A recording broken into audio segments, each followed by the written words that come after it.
talk about the Knicks playing against the Sixers in this game. So, Joel Embiid, he was obviously very furious with the amount of calls he wasn't getting in the previous game and with the amount of missed calls that the refs were allegedly giving him. And he took it out on the Knicks and their roster, and he ended the game with 50 points, 8 rebounds, and 4 assists. So, obviously,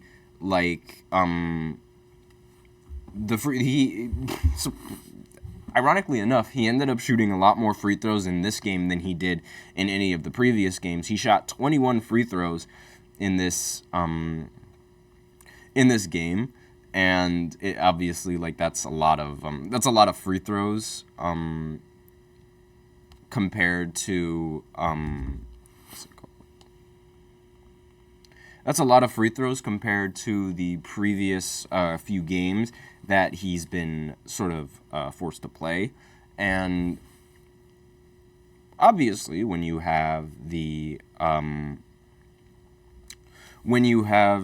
shooting a bunch more free throws in a game like this, obviously it's going to generate a lot more points. I'm obviously not saying that most of his points were generated off of free throws, because when you get rid of 19 of those free throw points, which are the ones that he scored off of, then he still ends the game with 31 points, which is obviously still very impressive. And his field goal percentage in this game, 13 of 19 from the field and 5 of 7 from 3, was also very efficient.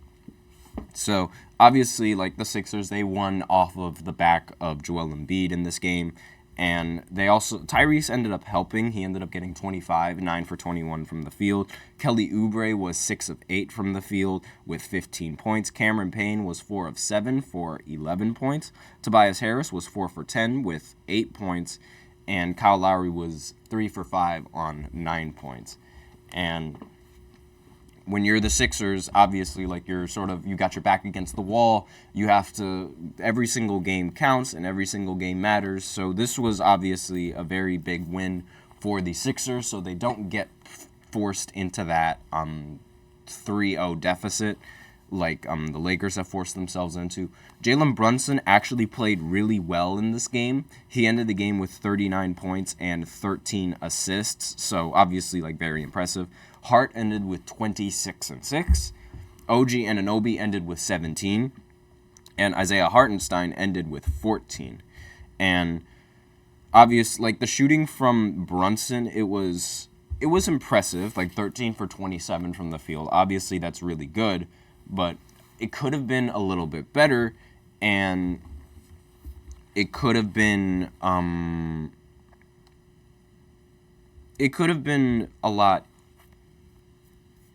closer for the team if he would have hit a couple more shots, which probably would have changed the results of this game.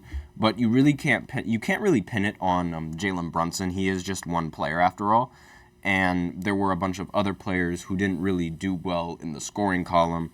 DiVincenzo, he ended the game with only 5 points, 2 for 7 from the field. Bogdanovich ended the game 1 for 5 for only 5 points. And McBride ended the game 3 for 7 for only 8 points. And obviously, going against a team that's it's affordable to do that when you go up against a team that literally just has that one player, but there's also the fear and the thought that that one player can go off to a ridiculous degree, similar to this game right now. So they avoid the 3-0 deficit, and now they look to play New York again in their home court. It's obvious that Joel Embiid gets a much bigger advantage playing in the home court and playing in Philly than he does playing in any other arena in the NBA. He knows this. Obviously, this was part of the reason why he only plays Nikola Jokic in Philly.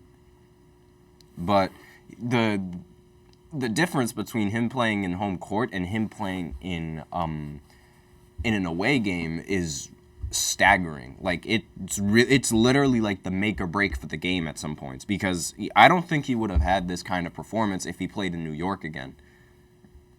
And, like, I understand he's an NBA player, but pressure still gets to them like any other normal human. And when you're playing in an away crowd, like, obviously that's going to impact the game in some sort of way. So the Knicks, they still, like, while they might have lost this game, they're still in a relatively good position to win out in the series. And maybe this away loss was what they needed, so that way they could end up closing out the series for good. They have to steal a game in Philly, and then they'd have to win a game at home if they look to close the series out as quickly as possible. But I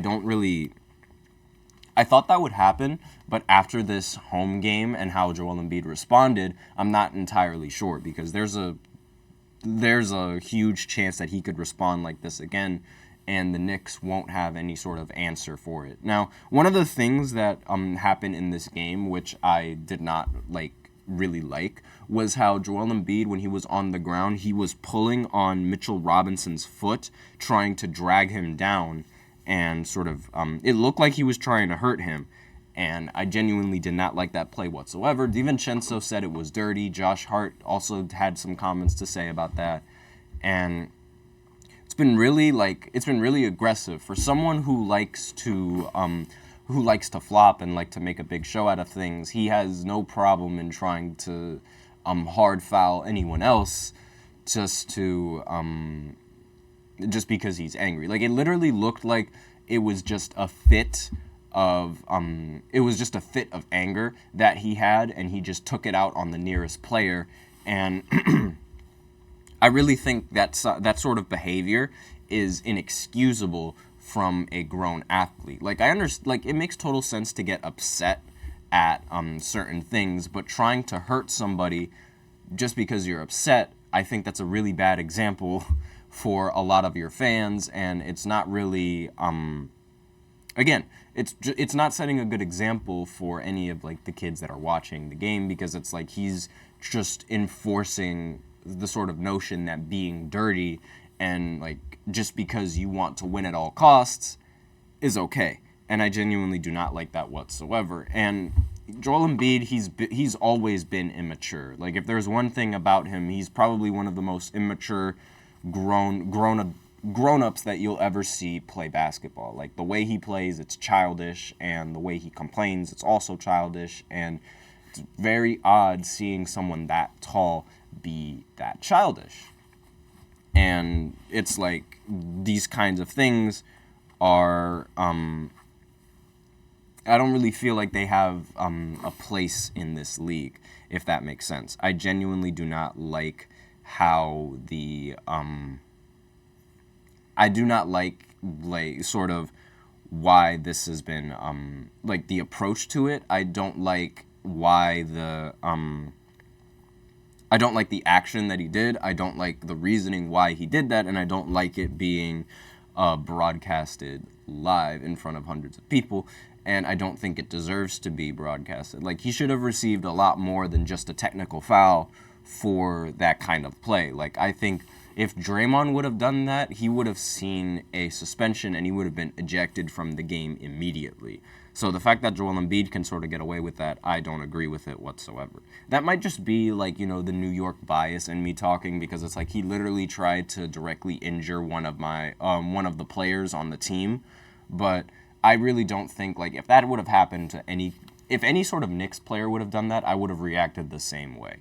And it ruins the series. Like, injuries, they really ruin playoff series, and there's always, like, a lot of people now, it's very popular for people to, like, put an asterisk on a lot of these playoff series that are because of factors like injuries or players not being able to play. That's something that, like, really cannot be controlled, and they put asterisks on it, and it takes away from what the player or what the team was able to accomplish. So that's basically, like, all I have to say about this game and the series. It's going to, like, the next game is going to be played in Philly, so we'll see if they can if the Knicks can retake command of the series and win the next game, and then maybe win the next game at home in New York. but we'll see how it goes. But that's basically all I have for the second segment. So now we will go ahead and go into the third segment, where I will talk about the other game that happened last night, which is the Magic going up against the Cavs. And I'll talk a little bit about that matchup as well as the implications. And then we will move on to our special fourth segment that I will reveal after the third segment. So I'll be right back after this short break, and stay tuned. Looking for your daily fix of sports talk without having to pay for it? GSMC Sports Network is available on YouTube. Just search GSMC Sports Network. Get your fix of daily sports talk shows on YouTube, absolutely free. NFL, college football, NBA, MLB, MMA, UFC, fantasy football, and so much more. GSMC Sports Network has shows running all day long, with new sports shows starting every 2 hours. Just like on your favorite cable sports channel, except GSMC Sports Network is absolutely free. Just search GSMC Sports Network on YouTube to catch one of your new favorite shows, like the GSMC College Football Podcast, Chip Shot Football Podcast, Hoops and Heels Women's Sports Podcast, GSMC Basketball Podcast, and so many more. Check it out for yourself. GSMC Sports Network, now available on YouTube absolutely free. Search GSMC Sports Network on YouTube right now.